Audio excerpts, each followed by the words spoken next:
오늘은 믿음의 자리로 나아가십시오라는 제목을 가지고 함께 말씀을 나누겠습니다. 우리는 어제부터 신년 축복 새벽성회를 시작하고 있습니다. 전체적인 주제는 이재철 목사님의 회복의 신앙이라는 책을 가지고 함께 말씀을 나누는 중입니다. 어제는 담임 목사님을 통해 우리가 믿을 수밖에 없는 이유에 대해서 이야기하며 세 가지 한계가 우리에게 있음을 나누었습니다. 능력의 한계, 생명의 한계, 의의 한계가 있다. 그래서 우리는 믿을 수밖에 없다라고 함께 나누었습니다. 그러면서 이어지는 것이 바로 오늘 우리가 나눌 말씀입니다. 이 책의 좋은 점 중에 하나가 그가의 핵심을 질문으로 시작한다는 겁니다.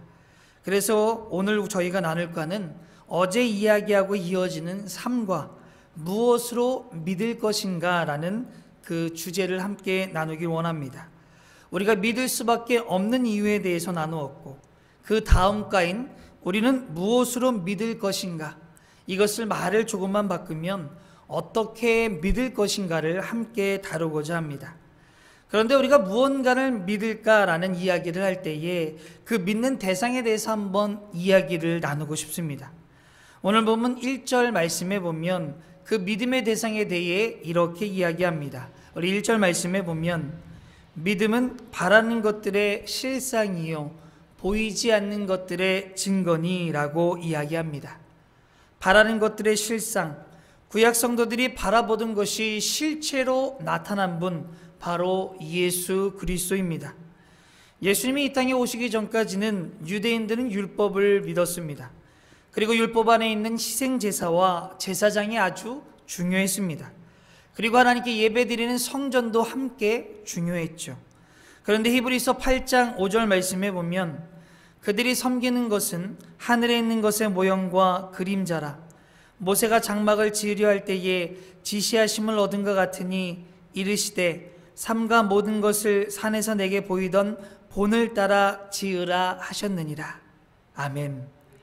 그들이 섬기는 것은 하늘에 있는 것의 모형, 그림자라 이야기합니다. 구약의 모든 의식 제사는 그림자와 모형에 불과하다는 것이죠.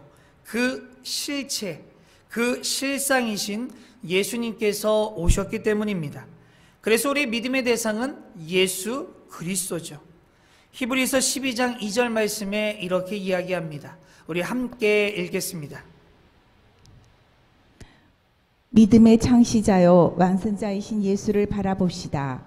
그는 자기 앞에 놓여 있는 기쁨을 내다보고서 부끄러움을 마음에 두지 않으시고 십자가를 참으셨습니다. 그리하여 그는 하나님의 보좌 오른쪽에 앉으셨습니다. 아멘. 예수님에 대해서 이렇게 설명합니다. 믿음의 창시자, 완성자라고 이야기하죠. 예수님은 그 얘기는 예수님의 믿음의 원천, 믿음의 근본이라고 이야기하는 겁니다.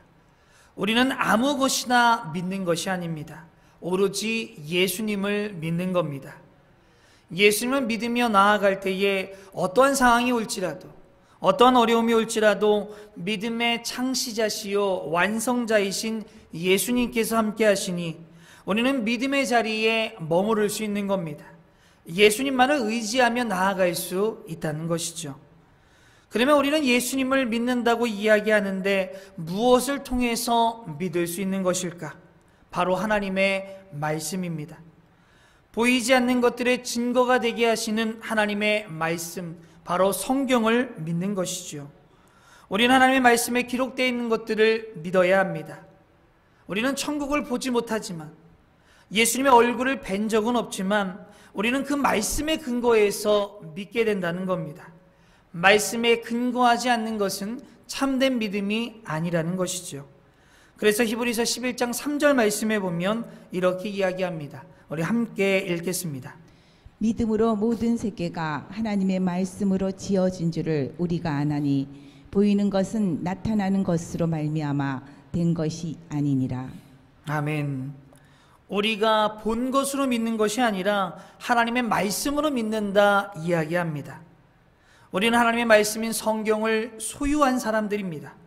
그래서 우리는 성경이 하나님의 말씀인 것을 믿어야 하지요. 성경을 그냥 평범한 책으로 생각하고 있다면 믿음이 없는 겁니다. 성경을 하나님의 말씀으로 믿고 나아갈 때에 우리의 삶에 엄청난 역사가 일어납니다. 믿음 플러스 성경, 바로 엄청난 능력이라는 것이죠. 그래서 사도 바울은 데살로니가전서 2장 13절에 이렇게 이야기합니다. 이러므로 우리가 하나님께 끊임없이 감사함은 너희가 우리에게 들은 바 하나님의 말씀을 받을 때에 사람의 말로 받지 아니하고 하나님의 말씀으로 받음이니 진실로 그러하다. 이 말씀이 또한 너희 믿는 자 가운데서 역사하느니라. 아멘. 하나님의 말씀에 믿는 것을 통해 우리의 삶의 역사, 즉 능력이 나타날 수 있습니다. 우리의 믿음의 대상은 예수님입니다. 성경을 통해 예수님을 믿고 믿음으로 능력이 나타나는 삶을 살아가는 저와 여러분이 되기를 주님의 이름으로 소망합니다. 그러면 우리는 여기서 믿음의 자리로 나아가기 위해서 어떻게 해야 하는가? 어떻게 믿을 것인가? 책에서는 10가지의 내용이 나옵니다. 그 중에서 몇 가지만 나누기 원합니다. 첫 번째, 우리가 믿음의 자리로 나아가기 위해선 순종을 통해 믿음의 자리로 나아갈 수 있습니다. 순종을 통해 믿음의 자리로 나아갑니다. 우리가 믿음이라는 것을 떠올릴 때에 떠오르는 인물이 하나 있습니다. 바로 아브라함입니다. 아브라함에게 어느 날 하나님께서 찾아오셨습니다. 그리고 이야기하시죠. 창세기 12장 1절 말씀에 보면 여호와께서 아브라함에게 이르시되 너는 너의 고향과 친척과 아버지 집의 집을 떠나 내가 내게 보여줄 땅으로 가라. 아멘. 우리는 이 하나님의 부르심 가운데 아브라함의 태도를 한마디로 이야기한다면 바로 순종이라고 할 수 있습니다. 그러면 아브라함은 어떤 순종을 한 것일까? 첫 번째, 아브라함은 익숙한 곳을 떠나게 됩니다. 너의 고향과 친척과 아버지 집입니다.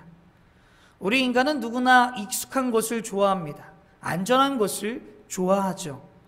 분명히 사람 안에 모험에 본능이 있는 것은 사실이지만 많은 자들이 모험을 좋아하지 않습니다. 안정된 삶을 추구하며 안주하며 정착하기를 원한다는 것이죠.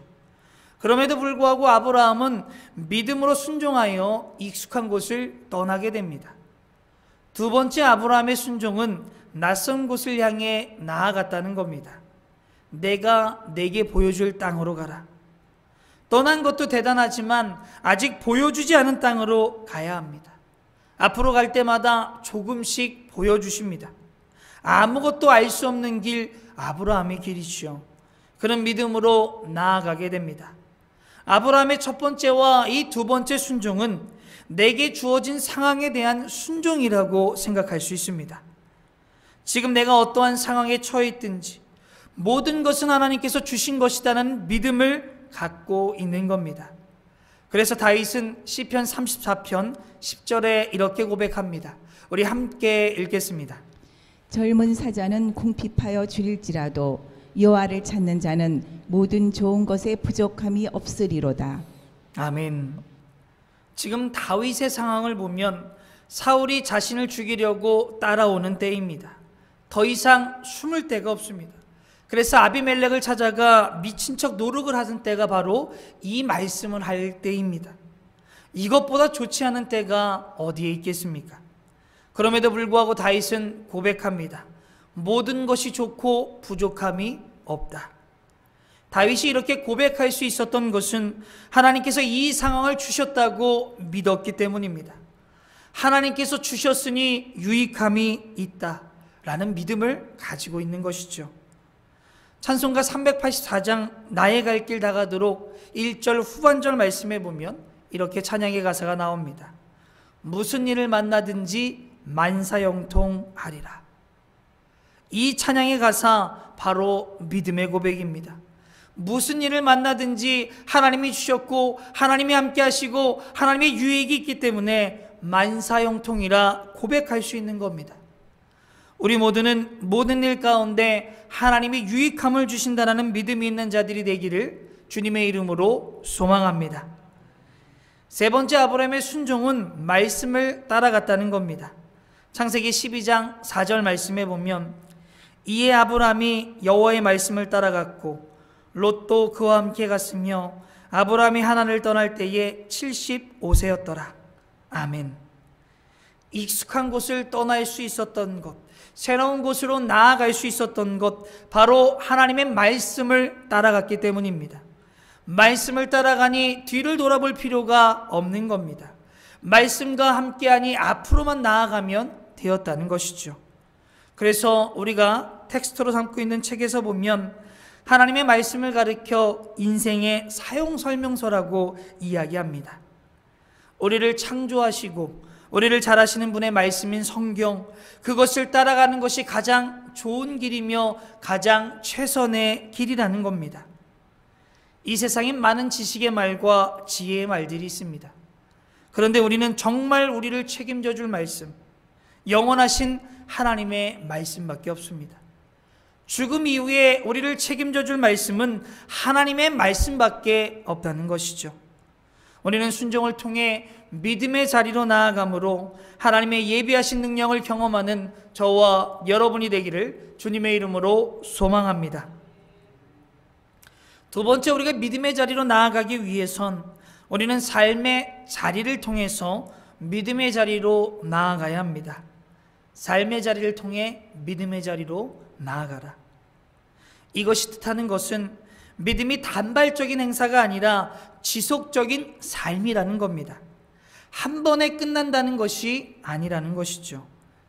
누가복음 18장 말씀에 보면 억울함을 당한 과부가 나옵니다. 재판관은 하나님을 두려워하지 않고 사람들을 무시하는 사람입니다. 억울한 일을 당한 과부가 찾아와 자신의 억울함을 풀어달라고 하지만 당연히 무시합니다.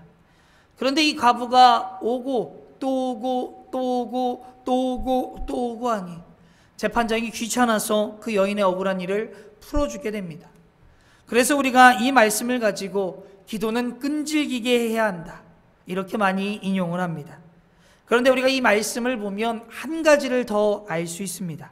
누가복음 18장 8절 말씀 함께 읽겠습니다. 내가 너희에게 이르노니 속히 그 원한을 풀어주시리라.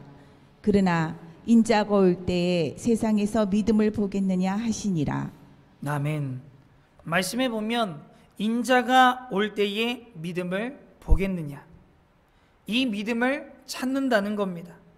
일회성 믿음이 아니라 지속적으로 믿음의 자리에 있는 자, 교회나 신앙생활할 때만이 믿음에 있는 자리가 아니라 자신의 일상적인 삶의 자리에서 믿음의 자리에 서 있는 자를 찾으시겠다 말씀하는 겁니다.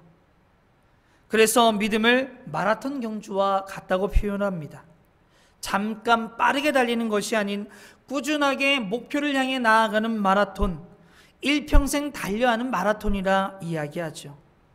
사도 바울은 옥중에서 영적인 디모데에게 마지막 편지에 이런 내용을 씁니다. 우리 디모데후서 4장 6절에서 8절 말씀 함께 읽겠습니다. 전제와 같이 내가 벌써 부어지고 나의 떠날 시각이 가까웠도다. 나는 선한 싸움을 싸우고 나의 달려갈 길을 마치고 믿음을 지켰으니 이제 후로는 나를 위하여 의의 면류관이 예비되었으므로 주 곧 의로우신 재판장이 그날에 내게 주실 것이며 내게만 아니라 주의 나타나심을 사모하는 모든 자에게 도니라. 아멘. 사도 바울이 고백합니다. 나의 달려갈 길. 그러면 우리가 바울과 같이 계속해서 달려가기 위해서 필요한 것은 무엇일까? 삶의 자리에서도 믿음의 자리가 되기 위해서 우리에게 필요한 것은 무엇일까? 첫 번째는 정확한 목표가 있어야 합니다. 바로 예수 그리스도죠. 우리의 표대, 우리가 바라봐야 될 것은 예수 그리스도입니다. 그래서 사도 바울은 에베소서 4장 13절 말씀에 보면 우리가 다 하나님의 아들을 믿는 것과 아는 일에 하나가 되어 온전한 사람을 이루어 그리스도의 장성한 분량에 충만한 데까지 이르리니. 아멘.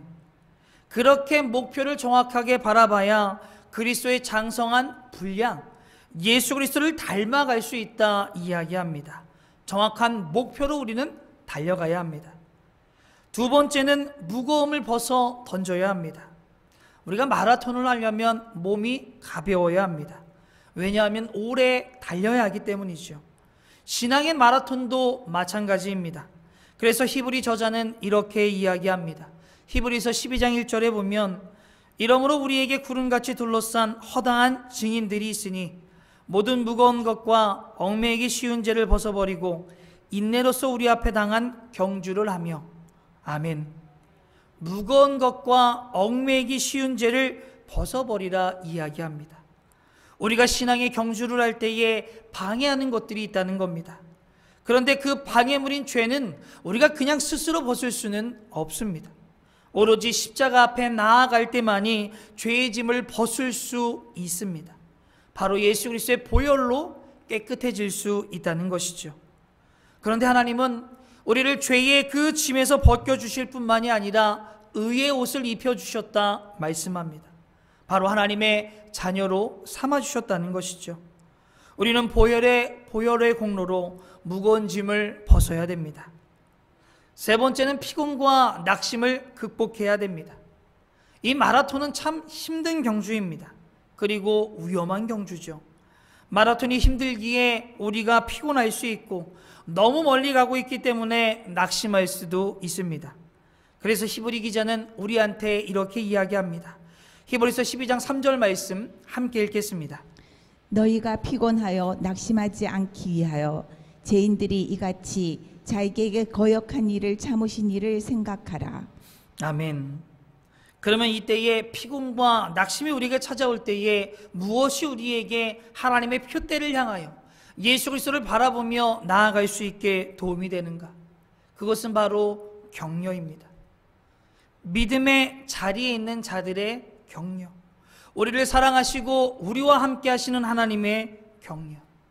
그래서 우리는 믿음의 공동체가 필요합니다.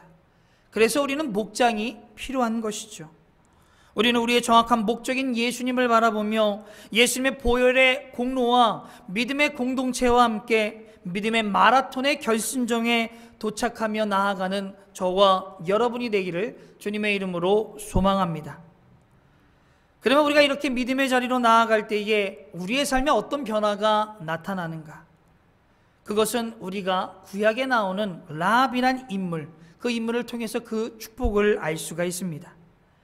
이 라합이란 인물에 대해서 야고보 사도는 야고보서 2장 25절에 이렇게 이야기합니다. 또 이와 같이 기생 라합이 사자들을 접대하여 다른 길로 나아가게 할 때에 행함으로 의롭다 하심을 받은 것이 아니냐. 아멘. 라합에게 있어서 이 정탐꾼은 적군입니다. 그런데 그녀는 그들을 숨겨주었고 그녀의 행함으로 의롭다함을 받았다 이야기하죠. 우리는 이것을 통해서 또한 히브리서의 믿음의 장에 이 라합의 이름이 있는 것을 보았을 때에 그녀가 믿음의 자리에 있었다는 것을 우리가 알 수 있습니다. 그러면 이 라합의 믿음의 자리에 있음으로 인해서 그녀가 받은 축복이 무엇인가? 여호수아 6장 25절 말씀에 보면 여호수아가 기생 라합과 그의 아버지의 가족과 그에게 속한 모든 것을 살렸으므로 그가 오늘까지 이스라엘 중에 거주하였으니 이는 여호수아가 여리고를 정탐하여고 보낸 사자들을 숨겼음이었더라. 아멘. 이스라엘이 여리고를 점령하였을 때에 그 라합이라는 여자 또한 죽을 수밖에 없었지만 그 가족이 구원을 받습니다. 우리가 믿음의 자리에 있을 때에 우리 모두는 구원을 얻게 됩니다. 그런데 그것으로 끝나는 것은 아닙니다. 신약에 보면 이방인 중에 고넬료라는 사람이 있습니다. 이 사람은 베드로를 초청하였고 온 가족이 구원을 받습니다. 거기서 끝나는 것이 아니라 사도행전 10장 44절 말씀에 보면 베드로가 이 말을 할 때에 성령이 말씀 듣는 모든 사람에게 내려오시니 아멘. 성령 충만하여집니다. 우리는 믿음의 자리에 있을 때에 성령 충만할 수 있습니다. 구원을 얻고 성령 충만하여집니다. 그런데 여기서 끝나는 것이 아닙니다. 또 하나의 축복이 있습니다. 이재철 목사님 책에서 이렇게 표현합니다. 성의로 물려주는 신앙. 제사장이 갖고 있는 그 성의를 그 자녀들에게, 그 다음 세대에게 물려준다는 표현을 합니다. 우리가 믿음의 자리에 있을 때에 우리뿐만이 아니라 부모가 지켰던 그 믿음이 자녀들에게 내려간다는 거죠. 우리가 믿음을 지킴으로 인해 우리의 자녀들도 믿음의 자리에 나올 수 있다는 겁니다. 저도 이 말에 동의합니다. 우리의 믿음이 자녀에게 내려간다. 간혹 가다가 부모님은 교회에 다니시는데 자녀가 교회를 다니지 않는 경우들이 있습니다. 또한 다니다가 교회를 안 다니는 그런 자녀들과 이야기를 나눌 때가 있죠. 이렇게 이야기를 나누다 보면 왜 그들이 교회를 다니지 않는가? 많은 경우가 부모님의 모습 가운데 회의감이 들고 배신감이 들고 이중성이 있어서 교회에 나오지 않는다 이야기하는 자녀들이 있는 것을 보게 됩니다. 이런 말을 들을 때마다 너무나 안타깝습니다. 그런데 이 이야기를 들으면서 우리의 자녀들이 믿음의 자리를 지킬 수 있는 방법을 발견하게 됩니다. 바로 부모 세대가 믿음의 자리에 바로 서 있으면 됩니다. 그러면 자연스럽게 그것을 본받아 제사장의 성의가 다음 세대에 전해지는 것처럼 믿음이 전해질 수 있습니다. 그래서 나만 신앙의 자리에 있는 것이 아닌 가장 좋은 믿음의 유산을 그 후대에 남겨줄 수 있는 저와 여러분이 되기를 주님의 이름으로 소망합니다.